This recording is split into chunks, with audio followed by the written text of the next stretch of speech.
굿모닝 YTN 2부 시작합니다. 지난 17일 낮 서울 신림동 공원에서 여성을 무차별 폭행하고 성폭행한 혐의를 받는 30대 남성 최 모 씨가 구속됐습니다.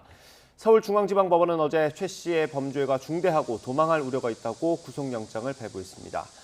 경찰은 피해자가 숨지면서 최 씨에게 적용한 강간상해 혐의를 강간살인으로 변경하는 방안을 검토하고 있습니다.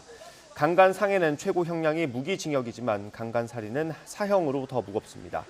성폭행을 당해서 병원 치료를 받던 피해 여성은 범행을 당한 지 이틀 만인 어제 숨졌습니다. 서울 지하철 2호선 열차 안에서 날카로운 물건으로 주변 승객을 기습한 남성이 경찰에 체포됐습니다. 최근 흉기 난동 사건이 잇따르는 가운데 목포에서는 범행을 예고하는 글을 올린 중학생이 경찰에 붙잡혔습니다. 신지원 기자입니다. 지하철 2호선 열차 안에서 경찰 여러 명이 한 남성을 제지합니다. 흉기로 주변 승객들을 위협한다는 신고를 받고 출동한 경찰이 50대 남성을 현장에서 체포한 겁니다. 열차에 타고 있던 이 남성은 갑자기 날카로운 소지품을 주변에 휘둘렀는데 이 과정에서 가까이 있던 승객 2명이 가벼운 상처를 입었습니다. 열차 3분이 이제 서 있고 한 분이 무릎을 꿇려서 신발도 안 신은 상태에서 얼굴도 웬만큼 다 가린 상태에서 그 나이트신들이 흘러나오더라고요. 제가 남성의 가방에서는 범행 도구로 추정되는 금속이 달린 열쇠고리가 발견됐습니다. 경찰은 특수상해 혐의로 남성을 체포하고 범행 동기를 조사하고 있습니다. 잇따른 흉기 난동 사건으로 시민 불안이 높아지는 가운데 전남 목포에서는 한 여중생이 범행 예고글을 올려 경찰에 붙잡혔습니다. 14살 A양은 자신의 SNS 계정에 8월 19일 목포 평화광장에서 흉기 난동을 벌이겠다는 내용의 게시글을 올렸다가 같은 날 바로 삭제했습니다. 다른 이용자들의 신고로 체포된 A양은 경찰 조사에서 꿈을 꾼 이야기를 올렸다고 진술한 것으로 알려졌습니다. 경찰은 지난달 신림역 흉기 난동 사건 이후 수백 건의 살인 예고글을 조사했는데 절반 정도는 10대 청소년이 작성한 것으로 파악됐습니다. YTN 신지원입니다. 며칠 전 서울 도심에서 흉기를 들고 돌아다닌 60대 남성이 구속됐습니다. 최근 흉기 사건이 잇따르는 가운데 장난으로 접이식 흉기를 들고 있던 고등학생 때문에 경찰이 출동하기도 했습니다. 밤사이 사건 사고 김혜린 기자가 전해드립니다. 지난 17일 밤 20cm가 넘는 흉기를 들고 거리에 나선 60대 남성 박 모 씨. 당시 흉기에 깜짝 놀란 시민들의 신고가 잇따랐습니다. 법원은 박 씨의 범죄가 중대하고 또 범행을 저지를 우려가 있다며 구속영장을 발부했습니다. 경찰 조사에서 박 씨는 거리의 사람들이 너무 시끄러워 범행을 저질렀다고 진술했습니다. 어제 저녁 7시 40분쯤 경기 김포시에서는 고등학생이 접이식 흉기를 들고 있다가 경찰이 출동하는 소동이 벌어졌습니다. 경찰 조사에서 A군은 개인 캐릭터가 멋있어서 따라했을 뿐이라고 진술한 것으로 전해졌습니다.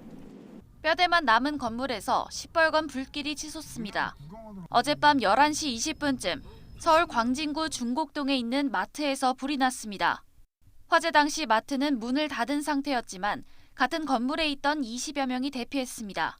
바로 앞에 이제 오토바이가 하나 있었는데 혹시나 그게 터질까 봐 싶어가지고. 비슷한 시각 대구시 남구 도심에는 멧돼지 한 마리가 출몰했습니다. 멧돼지는 신고 2시간 반 만에 아파트 단지 안에서 사살됐습니다. 멧돼지가 사람을 다치게 하거나 물건을 파손하지는 않은 것으로 파악됐습니다. YTN 김혜린입니다. 국제유가 상승 영향에 국내 주유소 휘발유와 경유 판매 가격이 6주째 올랐습니다. 한국석유공사 유가정보시스템 오피넷을 보면 8월 셋째 주 전국 주유소 휘발유 평균 판매 가격은 전주보다 32원 70전 오른 리터당 1,727원 70전이었습니다. 경유 판매 가격은 전주보다 62원 30전 상승한 1,588원 30전으로 집계됐습니다. 대한석유협회 관계자는 2, 3주 전에 국제유가가 가파르게 오른 영향으로 다음 주에도 국내 제품 판매 가격이 오를 것으로 보이며 당분간은 상승세가 지속할 것이라고 전망했습니다. 올해 상반기 서울 아파트 실거래 가격이 지난해 말에 비해서 10% 급등한 걸로 나타났습니다. 네, 부동산 규제 완화 정책의 영향이 큰 것으로 풀이되는데 하반기에는 상승 동력이 약화될 것이란 전망입니다. 이동우 기자가 취재했습니다. 서울 강남구 도곡동 타워팰리스. 이 주상복합 아파트 전용 면적 161.8제곱미터는 최근 46억 원에 팔려 신고가를 기록했습니다. 2017년 직전 신고가 22억 원에 비해 2배 가까이 오른 것입니다. 이 외에도 강남구 압구정동과 삼성동, 용산구 한남동 아파트들도 속속 신고가를 경신하고 있습니다. 7월 거래된 서울 아파트 10건 가운데 한 건은 신고가인 것으로 나타났습니다. 이 같은 흐름에 따라 올해 상반기 서울 아파트 실거래 가격은 지난해 말에 비해 10% 급등했습니다. 지난해 하락분의 절반 가까이를 회복한 것입니다. 집값 급락에 따른 자율 반등과 대출 규제 완화, 보금자리 대출 등 정부 정책 효과가 가시화된 것으로 보입니다. 특히 시중 유동성이 부동산으로 재유입되고 30, 40대가 적극 주택 구입에 나서면서 아파트 가격이 빠르게 회복되고 있습니다. 실거래가 지수는 주간 시세 동향을 구하는 표본조사와 달리 실제 거래된 아파트의 실거래 가격을 이전 거래가와 비교해 지수화한 것입니다. 표본조사인 매매가격 지수도 서울의 경우 5월 22일 이후 13주째 상승 곡선을 그리며 집값 바닥론에 무게가 실리는 상황입니다. 전문가들은 하지만 올해 하반기에는 실거래가 상승세가 주춤할 수 있다고 전망합니다. 이미 급매물이 상당 부분 소진됐고 고금리에 건설사 PF 부실 우려까지 겹쳐서 하반기에 피부로 느끼는 반등 탄력은 상반기 비해서 많이 떨어질 것으로 예상이 됩니다. 하지만 입지와 향후 발전 가능성 등에 따라 아파트 가격 양극화는 더 심화될 가능성이 높다고 전문가들은 예상합니다. YTN 이동호입니다. 휴가철을 맞아 해외로 나가는 사람들이 늘면서 인천공항 이용객이 코로나19 이전 85% 수준을 회복했습니다. 네, 인천공항은 늘어나는 여행 수요에 대비하기 위해 한 발 앞서 공항 운영 완전 정상화를 선포했습니다. 윤혜리 기자의 보도입니다. 인천공항 사장과 시설 관리, 보안, 검역 종사자와 각 항공사 직원들까지 한자리에 모였습니다. 끝이 보이지 않은 긴 터널 같았던 코로나 팬데믹을 함께 이겨낸 것을 기념하기 위해서입니다. 인천공항 레디 셋 플라이! 코로나가 한창이었던 지난 2020년 인천공항 하루 평균 여객 수는 개항 이래 처음으로 10,000명 아래로 떨어졌습니다. 을씨년스럽기까지 했던 공항은 올해 각국의 방역 규제가 해제되면서 분위기가 완전 달라졌습니다. 출입국장이 여행객들로 다시 붐비기 시작하면서 여름 휴가철에 맞은 요즘은 하루 평균 여객 수가 코로나 이전 85% 수준을 회복했습니다. 인천공항은 더 나아가 공항 운영 완전 정상화를 선포했습니다. 지금 코로나 이전 상태로 여객이나 화물이 갑자기 증가한다 하더라도 우리가 다 수용할 수 있는 만반의 준비가 되어 있고 한국을 찾는 중국인들의 단체 관광도 허용되면서 외국인 관광객들도 부쩍 늘어날 거란 기대입니다.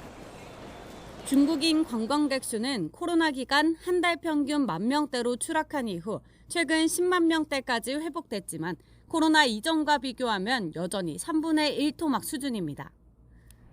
인천공항은 중국인 관광 수요가 늘어날 것에 대비해 한중 운항 노선을 코로나 이전 대비 70%까지 늘리고 취항 도시도 대폭 늘렸습니다.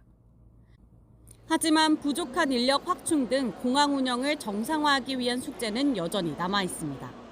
감축된 인력들이 늘어나는 항공 수요에 같이 발맞춰서 인력적인 정상화도 이루어져야 저희가 정말 완전한 정상화가 이루어졌다라고 이야기할 수 있을 것 같습니다. 저도 그날이 오기를 기다리고 있습니다.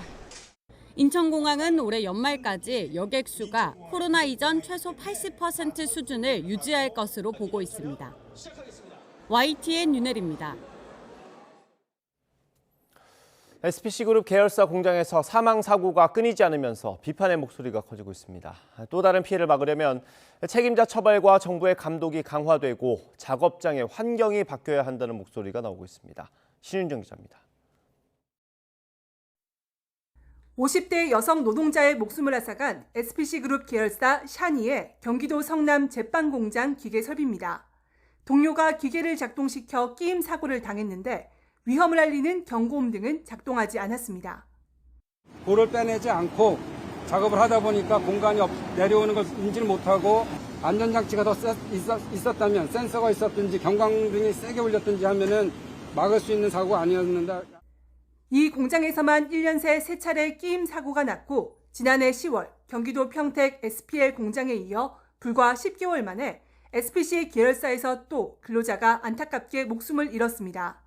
당시 SPC는 안전관리를 강화하겠다고 약속했지만 공연불에 그치고 있다는 비판이 커지고 있습니다.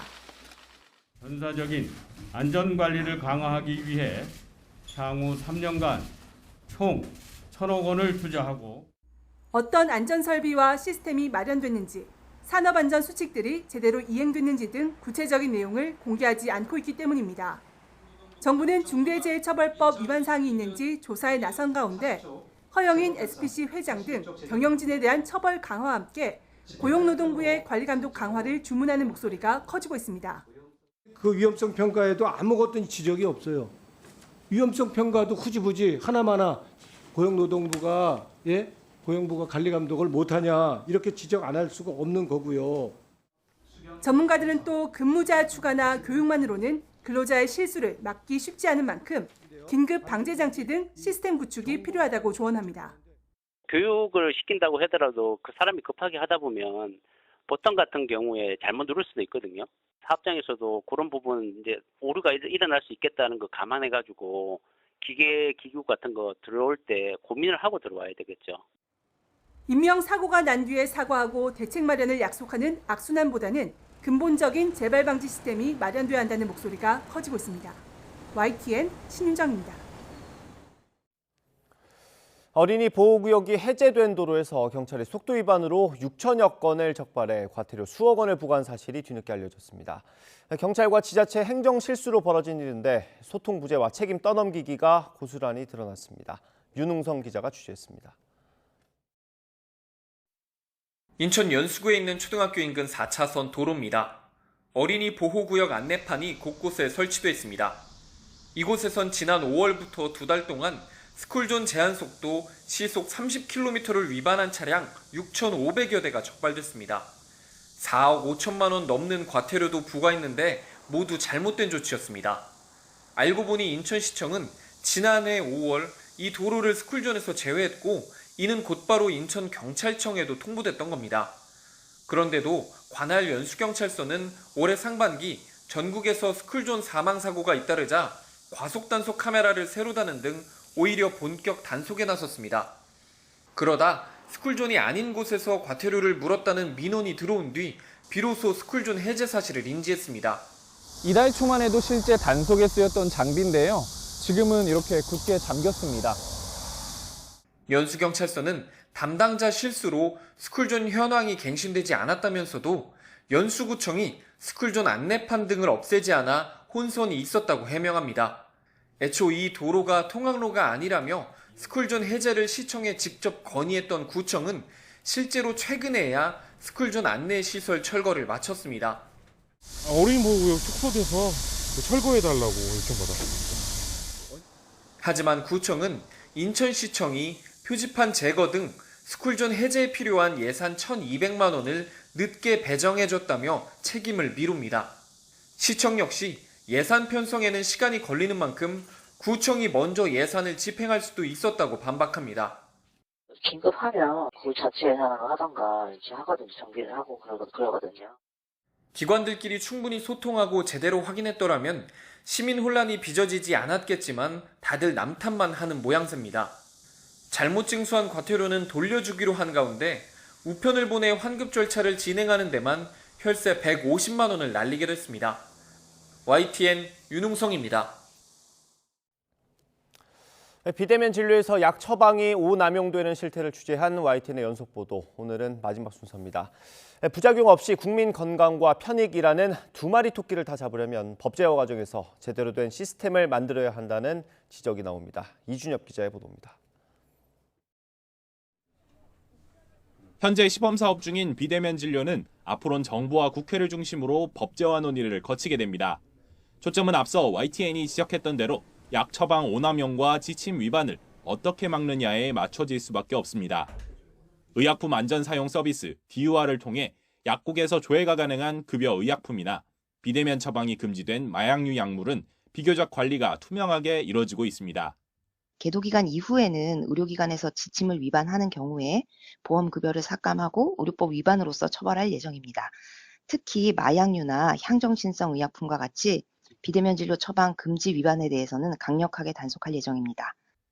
문제는 응급 피임약, 여드름약, 탈모약, 비만약 등 비급여 전문 의약품입니다. 건강보험심사평가원이 처방 여부를 알 수 없는 만큼 중복 처방 등을 확인하는 게 사실상 쉽지 않습니다. 응급 피임약의 경우 자궁 출혈이나 생리 불순 등을 유발할 수 있는데 이처럼 전문의약품 오남용은 국민 건강에 해악을 끼칩니다. 장기적으로 이 약을 계속 복용을 수시로 하다 보면 나중에 임신하는 데 어려움을 겪을 수 있어요. 또 의료보험 약을 비대면 진료로 이렇게 무분별하게 받을 경우에 우리 의료보험 재정이 고갈이 되는 거고, 그래서 약사회 등 관련 업계는 비급여 약품도 처방 여부를 관리할 수 있도록 하는 시스템 구축을 요구하고 있습니다.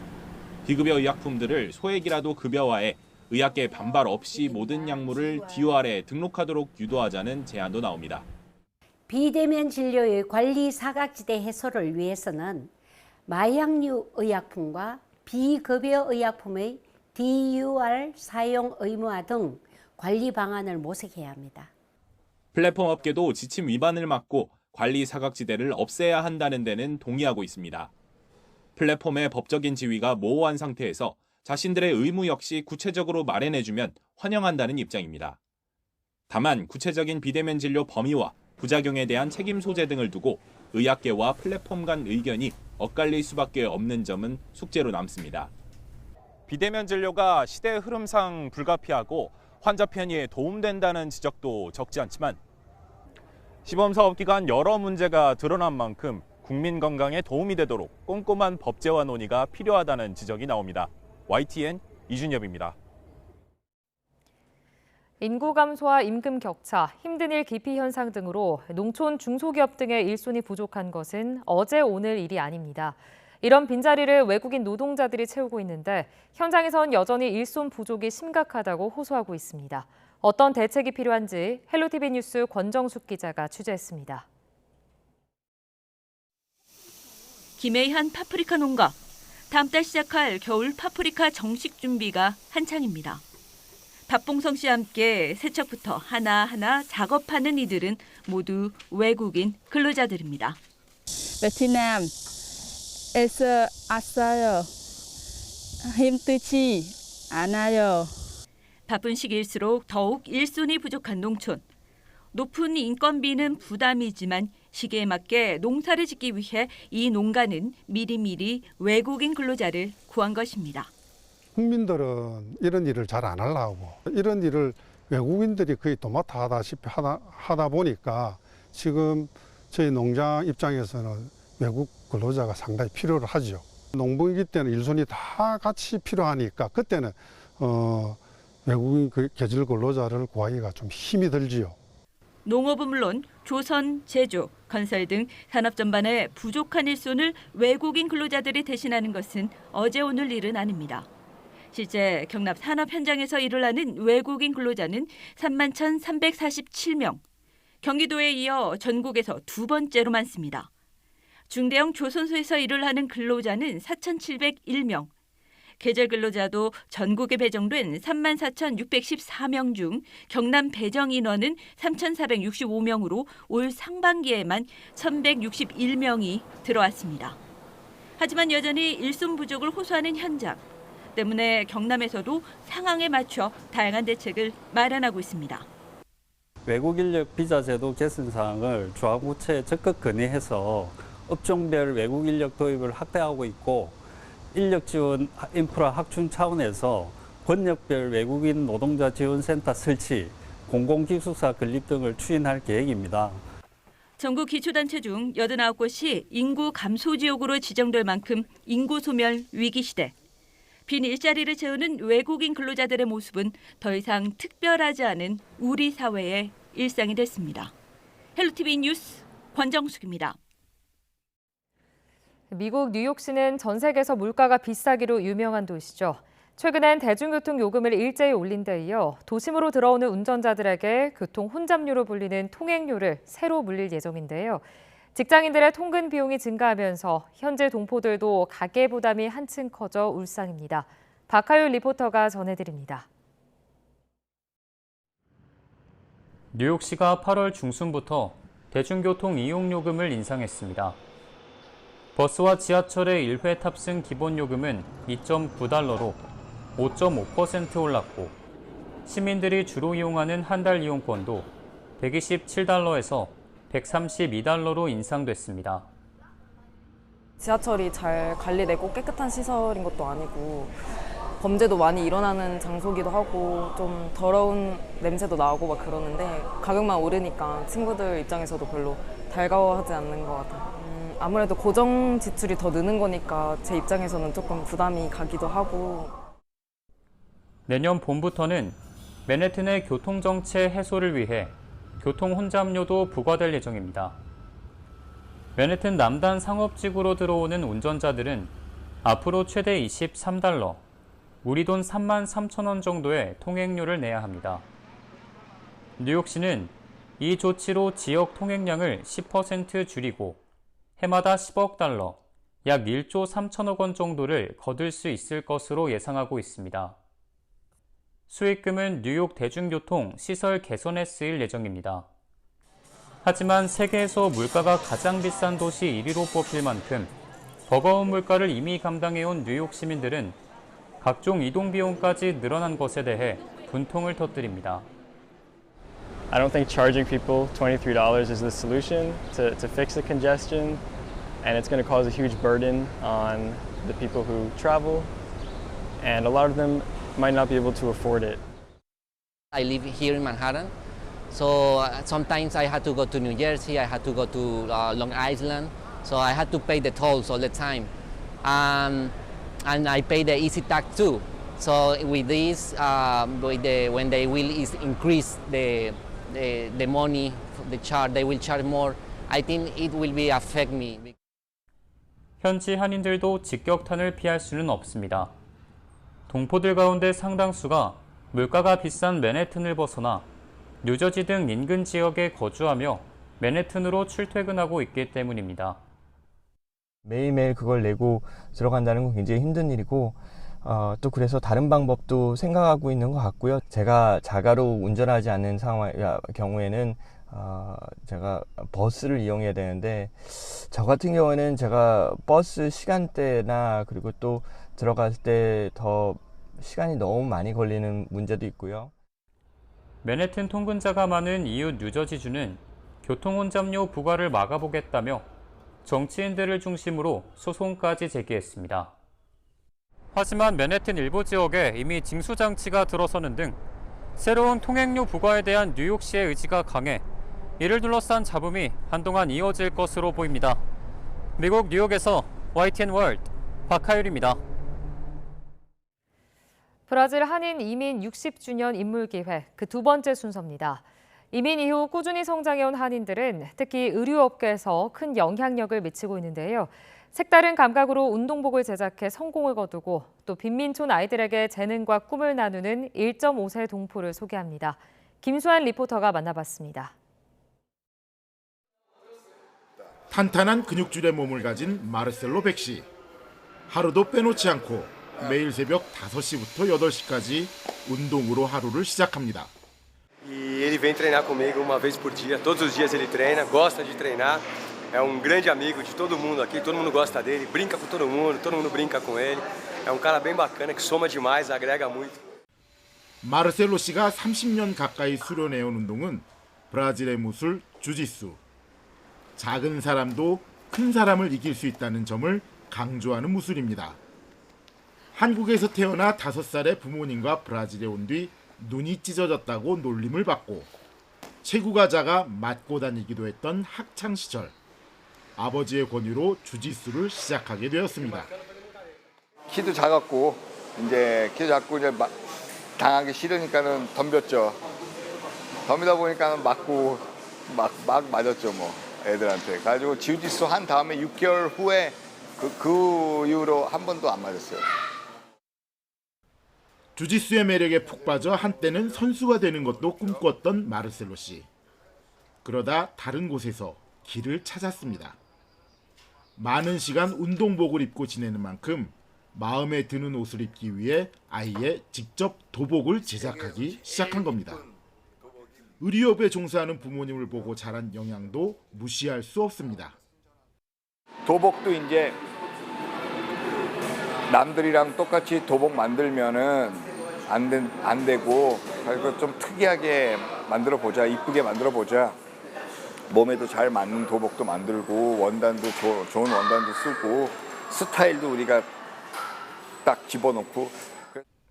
그렇게 남들과 다른 시선과 감각으로 운동복을 만들어 온 지도 어느덧 10년. 이제는 해외 유명 선수들도 그의 옷을 찾을 만큼 업계에서 인정받고 있습니다. Fez campeonatos aqui em São Paulo muito fortes, com muitos atletas. A gente teve o Caveira BJJ League. E depois da Caveira que surgiram outros kimonos com desenhos diferentes, com cores diferentes. Então a Caveira ela tem marco, acho que na história do kimono no jiu-jitsu, né? 사업을 시작한 이후 꾸준히 해오고 있는 일이 또 있습니다. 빈민촌 아이들을 방문해 도복을 기부하고 무료로 주짓수를 가르쳐주는 겁니다. 주짓수는 운동이지만 도복이 비싸요 여기는. 그래가지고 운동하고 싶은 애들도 많고 근데 도복 살 형편이 없고. 구슬땀이 송골송골 맺힐 만큼 직접 시범을 보여가며 열정을 다합니다. 브라질에서 자라면서 익힌 재능을 아낌없이 되돌려주고 싶어서입니다. Vamos, ele tá treinando muito. Por causa que eles ensinam muita coisa boa. Ele ensinou muito bem, eu entendi bastante ele explicando o movimento e tal, a movimentação foi bem fácil de entender com ele explicando. Então eu gostei, tô gostando. 아이들에게 주짓수 수련뿐 아니라 전하고 싶은 게 더 많은 마르셀로 씨. 무엇보다 지금은 힘들고 어려워도 자신만의 길을 열심히 걸으면 언젠가 꿈을 이룰 수 있다고 당부하고 싶습니다. 꼭 제일 중요한 거는 꿈을 가지고 그 꿈을 끝까지 따라가야 돼요. 지금 고생하는 중이에요. 고생하는 중. 성공은 아직 안 했고요. 고생하는 중이에요. 언젠가 성공하겠죠 이제. 브라질 상파울로에서 YTN월드 김수환입니다. 코로나19 팬데믹 이후 세계 주요 관광지를 찾는 사람들이 크게 늘고 있습니다. 그런데 기존과는 다른 방식으로 별난 관광을 즐기려는 사람들이 등장하고 있습니다. 류재훈 기자의 보도입니다. 세 바퀴 스쿠터를 탄 관광객들이 흥겨운 표정으로 로마 시내 자갈돌 길바닥을 달리고 있습니다. 스쿠터 관광은 보다 여유 있고 보다 세세하게 구석구석을 볼 수 있게 해줍니다. È unico, c'è una prospettiva diversa, si è a 360 gradi. Ovviamente noi guardiamo la strada. 거리 음식 투어, 요리 수업 투어, 노점에서 음식 재료 쇼핑 등 새로운 시각으로 독특한 경험을 즐기려는 관광객들도 늘고 있습니다. This is actually my second time in Rome, so I've done all the usual tours, Colosseum and all that. So we want to do something different. 아예 뗏목을 타고 티베르강을 가로지르며 고대 도시를 감상하는 레포츠형 관광객들도 등장했습니다. 2026년 완공을 예정으로 140여 년째 건축 중인 사그라다 파밀리아 성당은 관광객이 밀려들며 새로운 고민에 빠졌습니다. 일요일 방해받지 않는 평화로운 미사와 관광객들의 자유로운 관람을 어떻게 조화시킬 것인가의 문제 때문입니다. Esto es inevitable. Por consiguiente, nosotros no podemos discernir si uno viene por devoción o viene por turismo. La iglesia está abierta. 그런가 하면 미국의 뉴욕시 의회는 코로나19 팬데믹 때 허용해줬던 실외 간식당을 앞으로도 4월에서 11월까지는 운영할 수 있게 하는 법을 통과시켰습니다. 유럽의 거리처럼 만들어 이용객과 관광객들이 즐기도록 하겠다는 것인데 소음과 교통체증, 거리미관 저해 등을 이유로 우려하는 목소리도 적지 않습니다. YTN 류재웅입니다.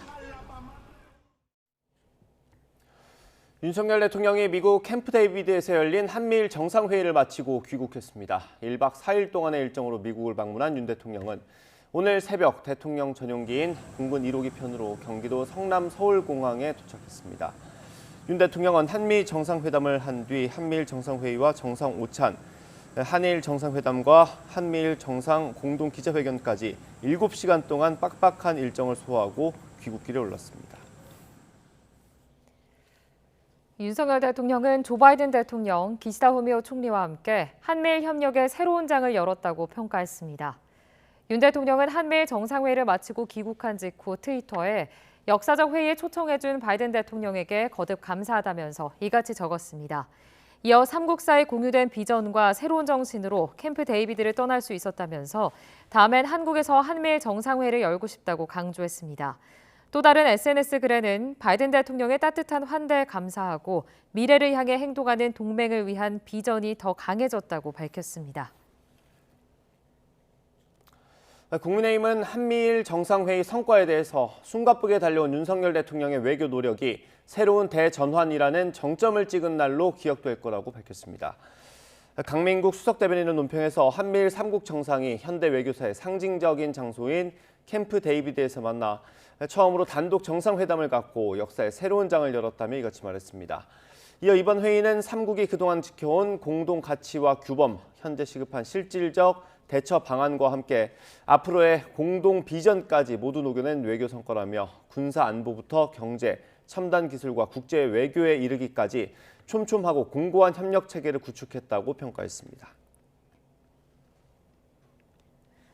더불어민주당은 한미일 정상회담에서 채택한 3자 협의에 대한 공약은 멀쩡한 한미 동맹을 놔두고 일본과 준 군사 동맹을 맺는 것으로 국익에 어떤 도움이 되느냐며 정부의 설명을 요구했습니다. 권칠승 수석 대변인은 어제 브리핑에서 해당 공약은 한미일 유사시 협의 의무 서약으로 인도 태평양 지역 내 위기 발생 시 3국 간 협의를 의무화한다는 내용을 담고 있다며 이같이 주장했습니다. 이어 안보 공동체 참여로 국민 부담이 늘어나고 심지어 일본 위기 발생 시 우리 군사력을 동원해야 하는 등 우리 군의 전략적 자율성이 훼손되는 건 아닌지 우려된다고 지적했습니다. 한미일 협력 강화의 배경으로 중국과 북한의 위협을 꼽은 미국의 언론들은 역사 문제로 갈등을 빚어온 한일 관계 개선에 큰 관심을 보였습니다.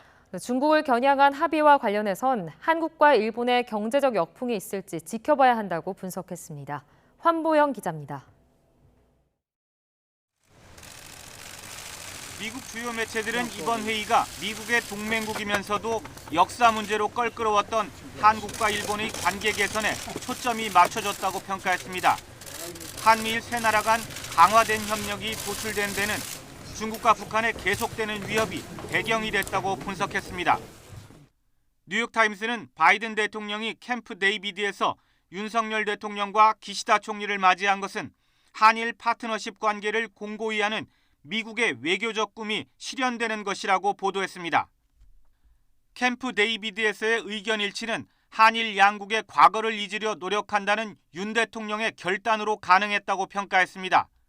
또 최근 수년간 미국은 러시아와 중국의 위협에 대처하기 위해 동맹국과의 협력이 어느 때보다 절실해졌고 한국과 일본은 북한의 핵과 미사일 위협이 증가하면서 미국과의 협력에 대한 전략적 가치를 인식하게 됐다고 설명했습니다.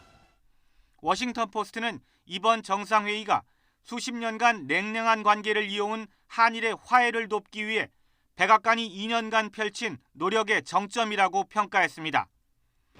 블룸버그는 정상회의를 통해 북한의 탄도미사일 발사에 대한 3국 간 실시간 정보 공유 체계 구축이 추진되는 것에 주목했습니다. 블룸버그는 이와 함께 지역적 도발과 위협에 한미일 정부가 대응을 조율하기로 한 것은 중국을 자극하는 요소라고 짚었습니다. 그러면서 중국을 최대 무역 파트너로 둔 한국과 일본에 경제적 역풍이 있을지 지켜봐야 한다고 관측했습니다.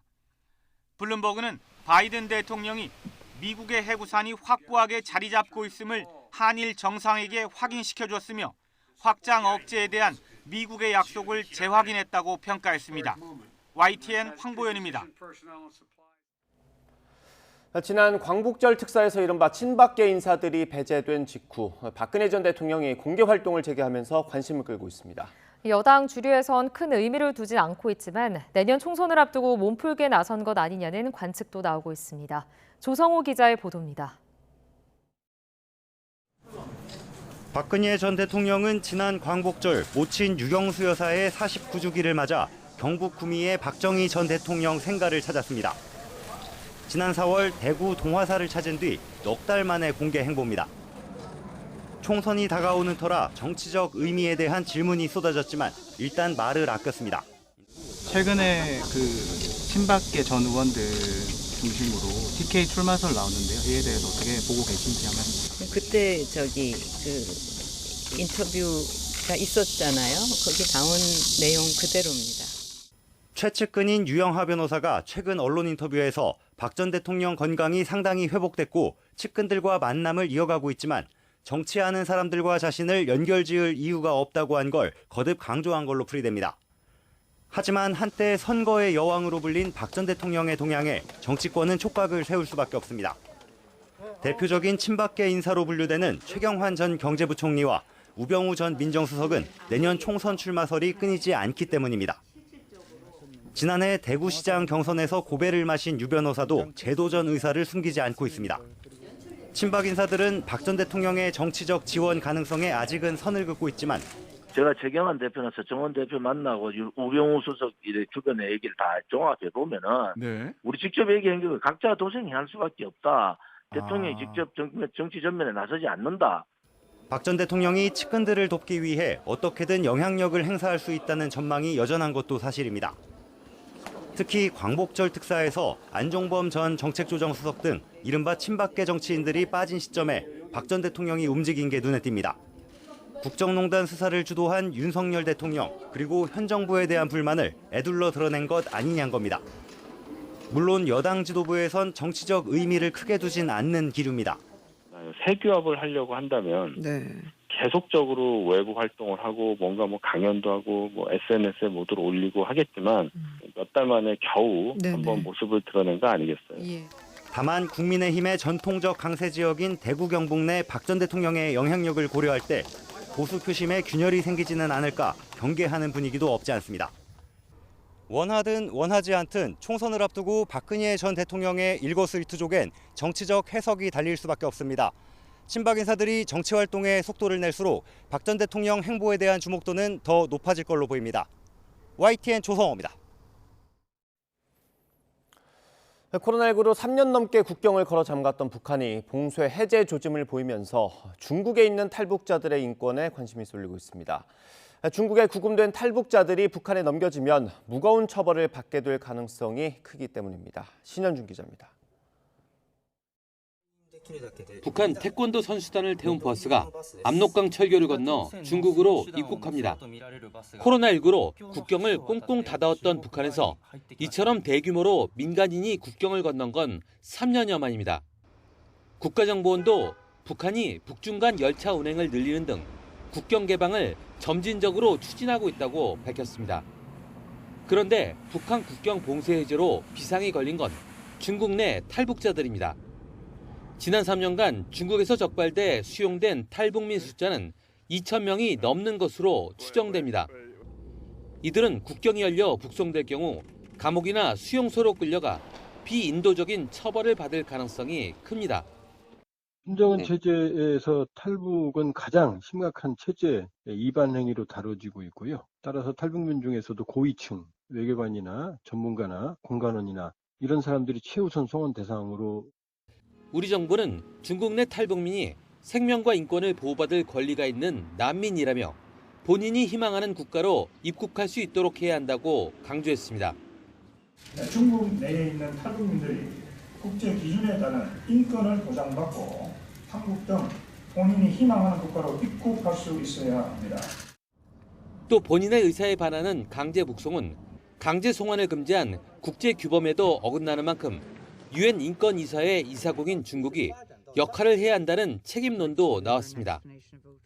그대로 강제 송환이 이루어질 경우 유례를 찾아보기 힘든 강제 송환을 통한 대규모의 인권 탄압 사례가 될 것입니다. 특히 중국이 다음 달 항저우 아시안게임을 계기로 탈북민을 강제 송환할 것이란 우려가 있어 유엔을 비롯한 국제사회의 관심과 협력이 시급하다는 지적이 나오고 있습니다. YTN 신현주입니다. 북한에서 사교육 규모가 커지고 있는 가운데 특히 영어 사교육이 증가 추세라는 분석이 나왔습니다. 상류층은 물론 중하위 계층에서도 사교육이 많은 걸로 평가됩니다. 최두희 기자의 보도입니다. 북한 평양에서 상류층 자녀들이 다니는 중학교 교실. 우리나라는 물론 전 세계적 흥행작인 디즈니 애니메이션 겨울왕국으로 영어 수업을 하고 있습니다. 미국을 적대시하는 북한 당국이 학생들에게 영어를 가르치고 외부 문물 유입을 통제한다면서도 미국 콘텐츠를 교육에 활용하는 모습이 이색적입니다. 북한의 사교육 시장에서도 이른바 미제 언어인 영어 사교육을 받는 학생이 점차 늘어나고 있는 것으로 보입니다. 통일부의 탈북민 심층조사 내용을 보면 사교육 1순위로 수학의 인기가 여전한 가운데 영어 사교육이 꾸준히 늘고 있다는 게 특징입니다. 북한의 영어 열풍은 어제 오늘의 일이 아니지만 김정은 국무위원장 집권 이후 영어를 세계 언어로 인정하는 분위기가 담겨 있다는 게 전문가들의 분석입니다. 폐쇄되어 있기는 하지만 어떤 외부 세계의 움직임이라든지 국제적인 변화 이런 것들을 계속 강조하고 또 이렇게 추적을 하고 있습니다. 대학을 가는 데 있어서 수학뿐만 아니라 또 과학뿐만 아니라 영어 교과의 비중도 이제 또 높아졌고요. 향후 외화벌이에 활용할 여지가 많다는 점 역시 영어 열풍의 이유로 꼽힙니다. 모든 인민이 차별 없이 교육받을 수 있다고 선전하는 북한에서 엄연히 불법인 사교육이 횡행하고 있다는 점도 눈에 띕니다. 실제로 사교육을 받은 경험이 있는 탈북자 비율은 3.2%에서 14.1%로 대폭 늘었고 사교육의 공급자로는 우리의 과외 선생님에 해당하는 전문 강사가 증가 추세입니다. 북한에서 사회적 계층화가 뚜렷해지면서 공교육과는 차별화된 교육 기회를 자녀에게 제공하려는 움직임이 이어지는 것으로 보입니다. 주머니 사정이 넉넉지 않더라도 자녀의 사교육엔 아낌없는 투자가 이루어지는 정황도 포착됐습니다. 통일부 당국자는 북한의 중하위 계층에서도 사교육이 많이 이루어지고 있다며 소득의 10% 정도를 사교육에 지출하는 것으로 평가했습니다. YTN 최두입니다. 하와이 산불로 인한 실종자 수색 작업이 진행되는 가운데 사망자가 114명으로 늘었습니다. 마우이 당국은 현지 시각 18일 기준 산불로 소실된 해안 항구 도시 라하이나에서 사망자 수가 114명으로 증가했다고 밝혔습니다. 이런 가운데 미 연방재난관리청은 실종자 수가 최대 1,300명이라고 추정하고 있어서 사망자는 더 늘어날 걸로 보입니다. 조시 그린 하와이 주지사는 이번 산불로 2,700여 채의 건물이 파괴됐고 피해 규모는 약 60억 달러, 우리 돈으로 8조 580억 원에 달한다고 말했습니다. 중소돌의 기적이란 평가를 받으며 주목을 받았던 걸그룹 피프티피프티가 전속계약 분쟁과 관련해 소속사와의 합의를 거부했습니다.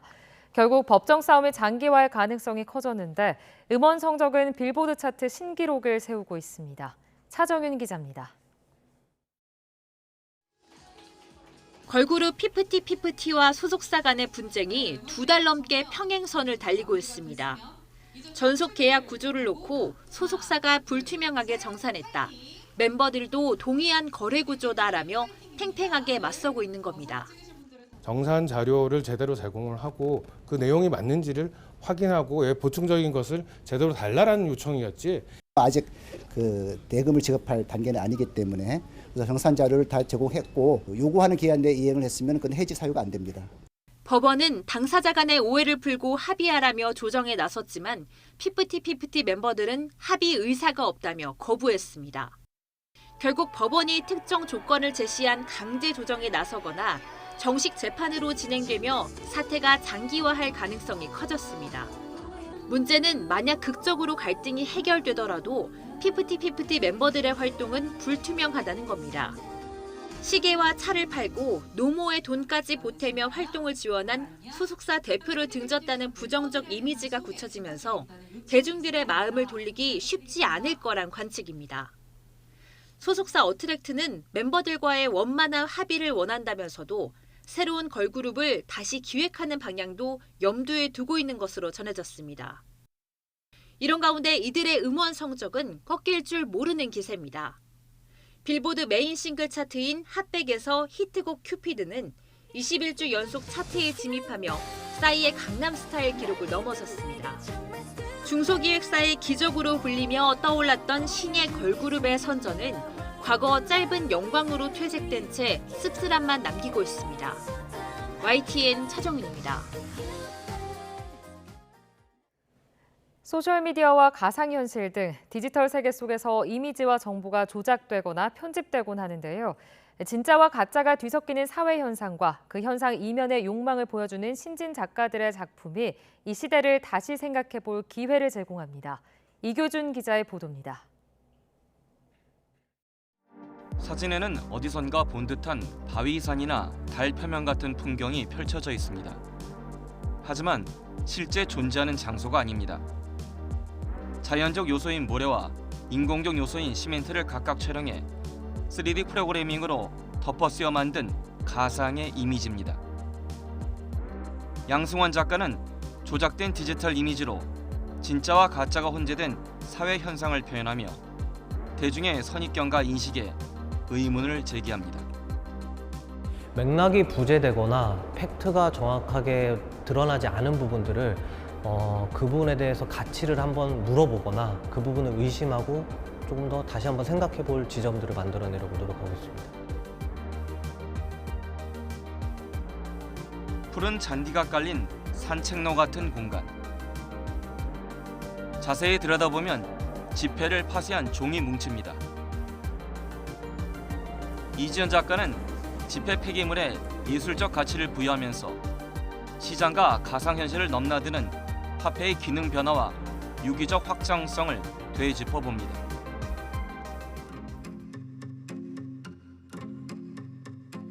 반면 정고연아 작가는 소셜미디어에 올려지는 수많은 일상의 사진이 보정되고 연출되는 점에 주목합니다. 있는 그대로 모습보다 타인에게 보여주고 싶은 이미지를 노출하려는 정서를 화폭에 담고 있습니다. 의도하지 않은 노출은 좀 꺼려하는 반면에 그렇게 SNS 상에서는 나를 좀 보여주고 싶은, 과시하고 싶은 이런 욕망들이 다 있는 것 같고 그런 지점이 좀 저한테 흥미를 가져왔고 소셜미디어와 비대면 문화의 확산에 따른 개인의 인식과 정서 변화를 포착한 작품들이 잇따르며 지금의 우리 모습을 되돌아보게 합니다. YTN 이교준입니다. 어젯밤 9시쯤 충남 서산시 구도항에서 어패류를 잡던 60대 남성 A씨가 바다에 빠졌습니다. A씨는 해경과 119 구조대에 의해 20여 분 만에 구조돼 병원으로 옮겨졌지만 숨졌습니다. 해경은 A씨가 갯벌에서 어패류를 잡다가 사라졌다는 일행들의 진술을 토대로 정확한 사고 경위를 조사하고 있습니다.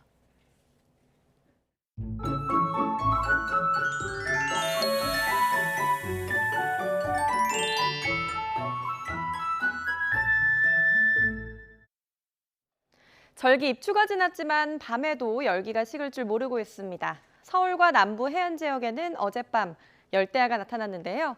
한낮에는 서울의 기온이 32도, 목포는 무려 34도까지 오르며 그대로 폭염으로 이어지겠습니다.